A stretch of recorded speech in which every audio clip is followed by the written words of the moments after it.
Wis, Wis.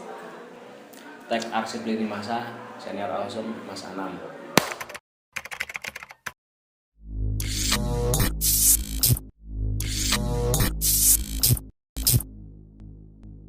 Mas, romantisme masa lalu Mas. Kita ngomongin PMI. Ya, Aku pengen tahu sejarah PMI di angkatan Mas Anam dulu kayak gimana proses kaderisasinya. Terus ketua komisarinya siapa Mas? Mas Miftah. Mas Miftah. Ya, kita romantisme masa lalu, kita cerita-cerita dulu kaderisasi PMI Sultan Agung pada waktu itu, nggak usah ngomongin tahun tua kayaknya.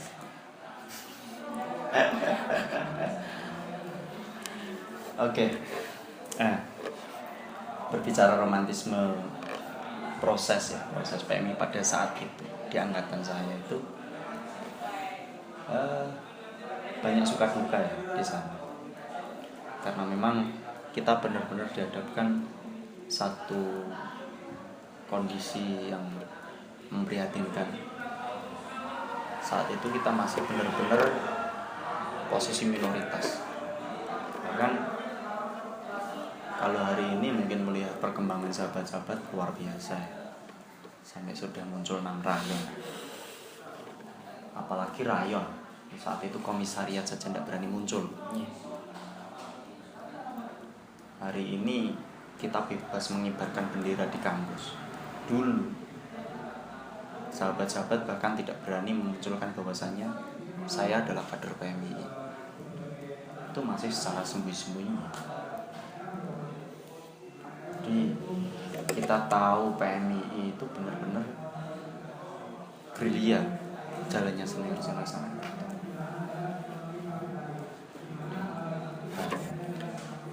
Berbicara romantisme dan program-program unggulan dari kami itu berawal dari kondisi yang ada, dari kondisi minoritas kita, dan mayoritas saat itu ya kawan-kawan hijau ya. Bahkan kalau ukur Jawa Tengah ya kawan-kawan hijau. Bagaimana sadisnya mereka ketika berhadapan dengan kami, benar-benar membutuhkan satu komitmen, dan kita butuh yang namanya proses lebih ketimbang yang lain. Kita berawal dari mapaba yang berjumlah sekitar 60-an sahabat-sahabat.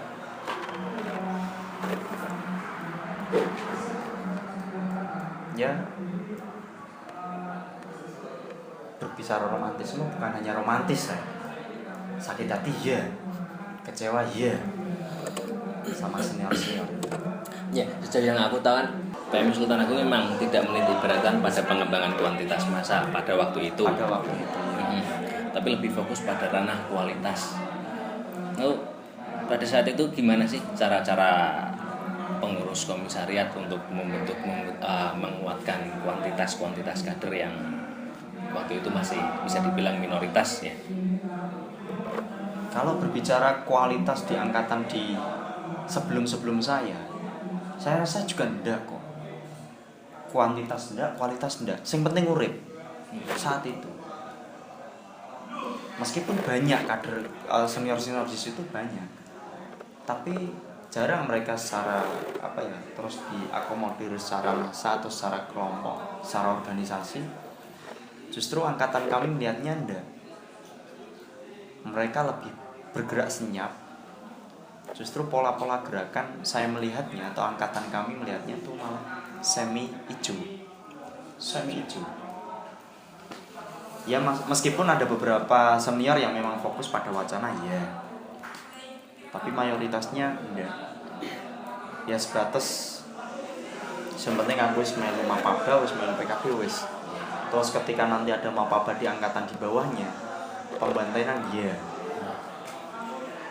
Pas saat proses pembeatan, kalau justru saya mengatakan itu bukan proses pembeatan, justru pembantaian. Nah itu karena sakit hati atau balas dendam juga tidak tahu saya. Cuman dari sana kami banyak berpikir, berawal dari pemateri yang ada pada saat mapaba itu semua dari luar. Dari sekian banyak materi itu kalau tidak salahnya 1 atau 2 yang dipegang oleh komisariat sendiri, yang lain dari cabang, dari kampus-kampus yang lain. Terus diperkuat lagi pas saat PKD. Cuman sebelum berangkat ke PKD kami juga merasa janggal. 3 bulan pasca mapaba itu kami tidak diurus. Cuman kami juga punya komitmen bagaimana cara kita itu memperkuat proses kita. Untuk apa? Penguatan kualitas. Bukan hanya kuantitas tapi kualitas. Kita punya komitmen. Kita harus proses bareng dan besar bareng. Menarik ya. Kita harus proses bareng dan besar bareng. Selalu ada yang bilang proses tidak akan pernah mengkhianati hasil, atau hasil akhir tidak akan mengkhianati proses. Bicara tentang proses Mas ya, sedikit banyak aku tahu cerita Mas Anam, perjuangannya Mas Anam pada waktu itu bisa dibilang masih minoritas dan mencoba berjuang bergerak ke ranah politik kampus dan nyalon dari PMI, ketua BEM sama SEMA Mas. Iya. Ada Mas Bayu di BEM, Mas Anamnya di SEMA. Dan kalau menurut saya cerita itu cukup apa ya? Kalau aku pribadi cukup menyakitkan karena prosesnya yang bisa dibilang berdarah-darah dan mati-matian, tapi di hasil akhirnya itu Mas kan nggak dilantik gitu kan ya Mas ya. Nggak dilantik atau entah apa itu bahasanya. Dengan proses ya ditarik lagi tadi, proses tidak akan mengkhianati hasil. Meskipun aku masuk di situ langsung nggak tahu seberapa mati-matiannya prosesnya waktu itu, tapi di akhir-akhir aku tahu kalau bisa dibilang proses ini cacat dan sampai nggak dilantiknya ketua terpilih itu Mas. Lalu gimana tentang statement proses tidak akan mengkhianati hasil itu Mas? Itu kalau aku pribadi mah sakit hati Mas. Untuk menikmati ada yang bilang patah hati itu indah. Ya mungkin indah bagi sebagian orang. Bagi Mas Anam mungkin iya, cara menikmati proses yang hasil akhirnya tidak sesuai harapan itu gimana? Kalau saya simpel saja ya. Benar memang saat itu prosesnya berdarah-darah. Bagaimana kita bisa sampai ke puncak tertinggi di organisasi kampus, yaitu SEMA PT BMPT. Padahal sebelumnya jangankan jadi, kita nyalon saja, baru menyerahkan berkas itu sudah gugur. Baru menyerahkan berkas saja sudah gugur, apalagi sampai jadi. Nah, proses-proses itu sebelumnya juga dibentuk dari hal yang berdarah-darah juga, sampai kita dipercaya sama teman-teman UKM. Dan itu baru sejarah pertama kali UKM menjadi satu gerbong atau satu tujuan untuk punya pemimpin sendiri yang dibangun dari kekuatan UKM. Itu proses lama Mas Mujib. Proses lama berawal dari bagaimana cara kita itu membuka tabir yang selama ini ditutup sama pihak kampus terkait dengan dana Mas Mujib. Karena saya akui ketika berbicara arsip, Arga Jalardri belum ada yang mengalahkan. Kita diskusi dari budget atau dana matrik UKM awalnya itu dimulai tahun 2000-an sampai 2005 itu ada kenaikan dari 7 juta ke 7.500.000. Terus dari 2005 ke 90-an kayaknya sampai ke 2000 naik 500, terus 2000 ke 2013 selama berapa tahun itu hanya naik 500. Sedangkan dana kemahasiswaan itu setiap tahun naik, kan seperti itu. Berawal dari diskusi itu, kita terus jumpa rektor berbicara terkait dengan dana matrik. Nah, itu proses lama sampai akhirnya muncul statement bahwasanya kita harus punya pemimpin sendiri dari kalangan teman-teman UKM. Berarti sebelum itu memang belum ada pemimpin mahasiswanya, atau emang sebelumnya tanda sudah kutip ada? ya, sudah ada, cuman kan memang dimonopoli oleh sebagian kelompok ya. Jadi suara-suara mahasiswa seakan-akan tidak terwakili oleh mereka. Bahkan banyak hal-hal yang sering kita melakukan pergerakan atau kita boikot kegiatannya karena memang merugikan mahasiswa. Contoh kasus ketika proses pekan ta'aruf itu dengan embel-embel dana sosial atau bahasanya bahwa sembako, entah itu dana dibuat apa juga nggak tahu, tapi yang pasti itu bukan dari kampus. Nah, berawal dari sana kita melakukan pergerakan yang sifatnya untuk perlawanan itu terus muncul setiap tahunnya ya. Hal-hal yang seperti teror dan yang lain itu sudah biasa buat sahabat-sahabat PMI pada saat itu. Karena mungkin dirasa caiki kok ngurus hoi wae kan gitu. Lah, puncaknya pada pengawalan dana matrik di kampus, alhamdulillah deal yang mungkin saat ini dana UKM sampai 15, masih sampai hari ini 15 juta per tahun. Dan juga dana BEM, karena saat itu saya juga di BEM FAI, di Senat FAI, yang awalnya dana BEM hanya sekitar 15 juta dan saat itu tembus sampai di angka 30 lebih. Entah hari ini sampai berapa? 75 total ya? Total 75. 15 dulu itu BEM dan BLM sampai tembus ke 50, 30 lebih. Terus tiap tahunnya naik gitu. Lah, itu berawal dari sana akhirnya jadi proses selama 6 bulan untuk ngawal dana. Akhirnya muncul agenda di pemilihan presiden dan ketua senat PT. Ya diawali dari diskusi, ngopi bareng, ngobrol bareng.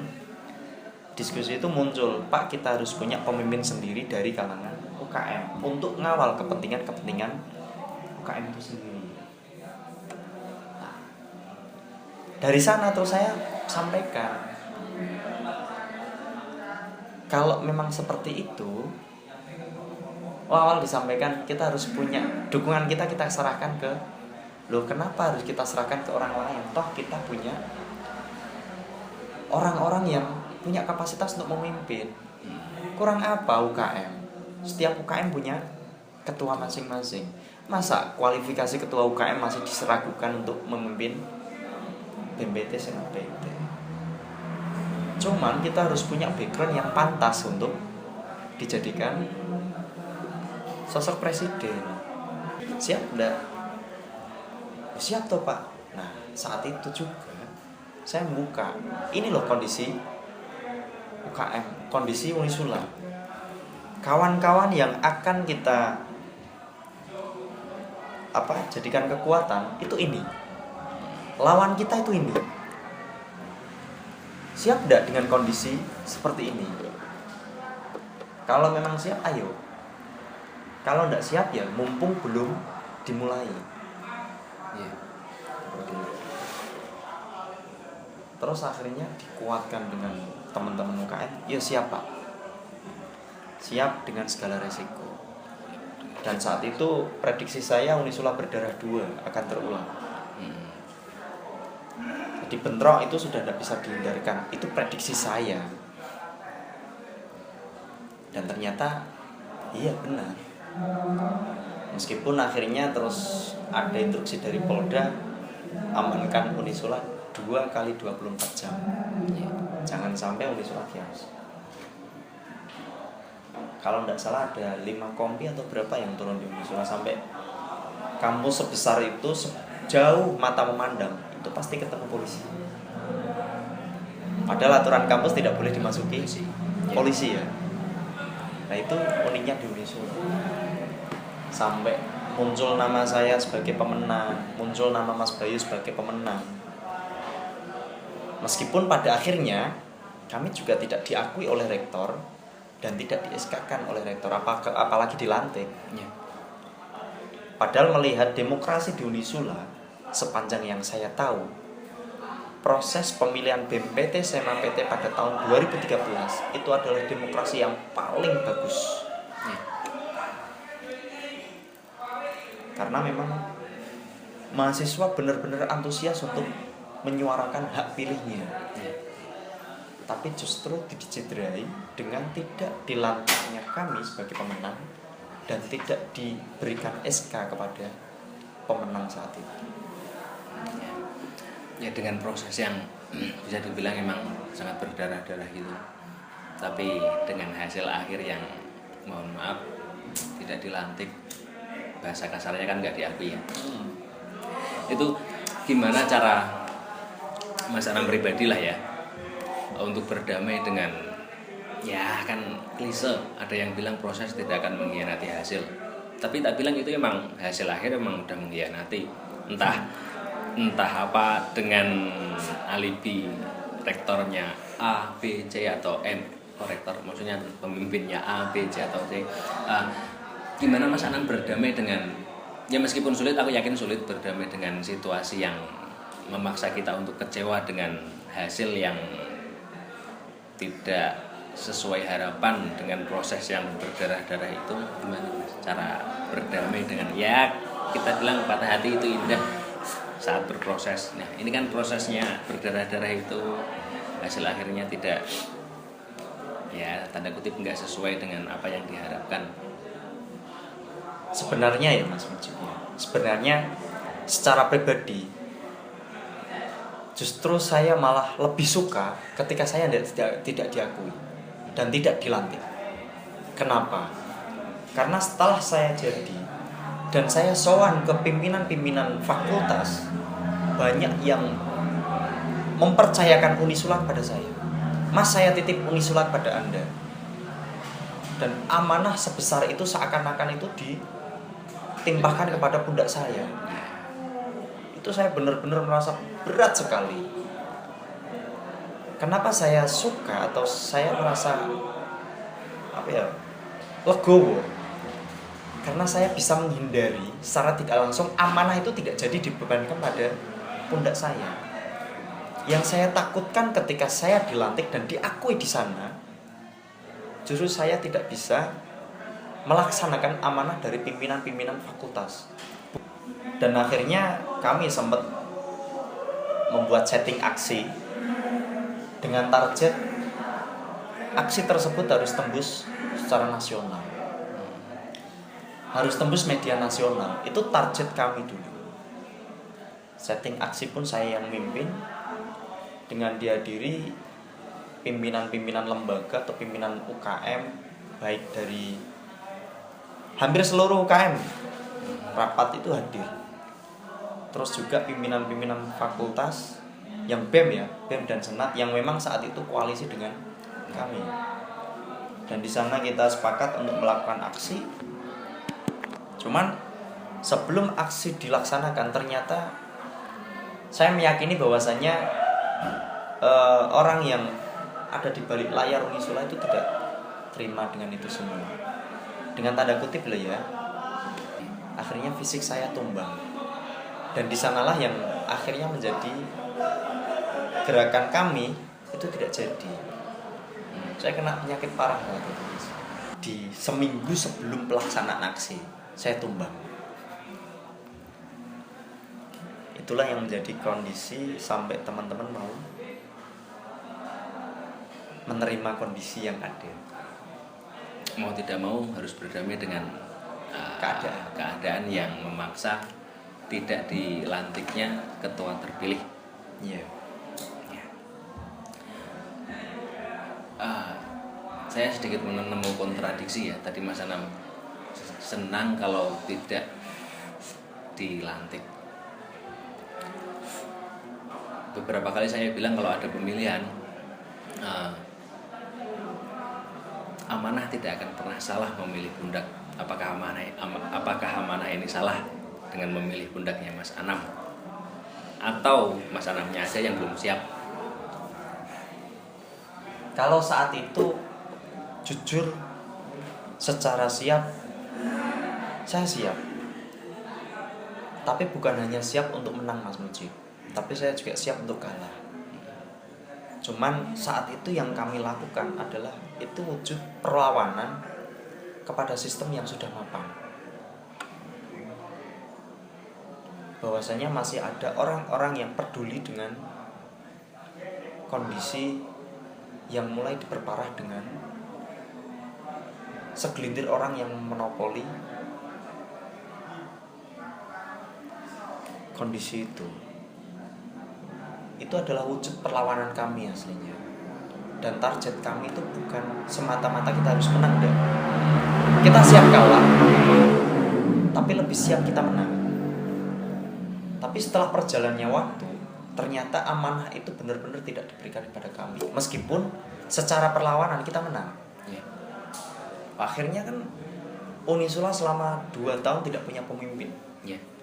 Dan yang perlu saya sampaikan Mas Mujib, saat saya menang, tolong ini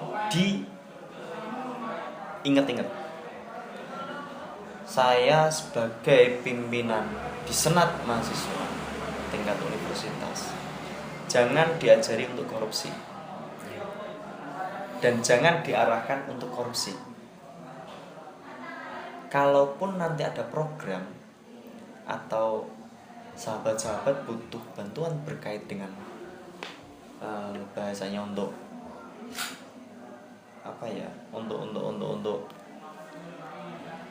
berjalan lah, untuk menggerakkan roda organisasi, saya bisa, cuman bukan dengan cara korupsi.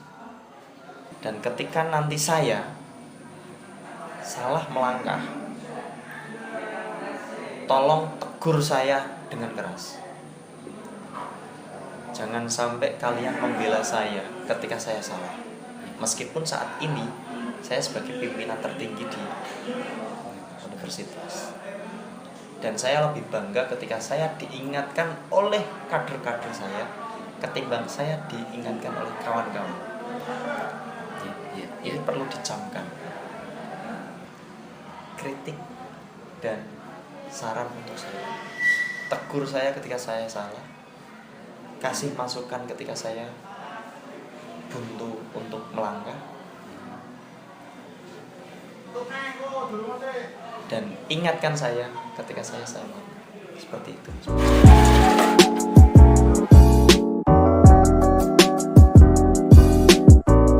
Pesan saya, tingkatkan kualitas diri. Tidak usah terlalu muluk-muluk, tingkatkan kualitas diri. Karena kuantitas kalian sudah besar, tinggal kualitas yang kalian perhatikan. Karena kuantitas tanpa dibarengi dengan kualitas itu omong kosong. Jujur, beberapa tahun ini saya secara pribadi itu khawatir dengan kualitas sahabat-sahabat. Saya melihatnya diskusi sudah mulai tidak efektif. Minat baca juga sudah menyusut. Hanya kongko-kongko, kumpul-kumpul tapi tanpa ada isi. Mohon ini diperhatikan. Yuk tingkatkan baca, yuk tingkatkan diskusi dengan lebih giat lagi. Pasti ada hasil dari proses yang ada. Komitmen diri itu butuh untuk menguatkan kualitas dirinya. Itu sekali lagi selamat harilah PMI ke-62. Semoga sahabat-sahabat selalu jaya. Salam pergerakan.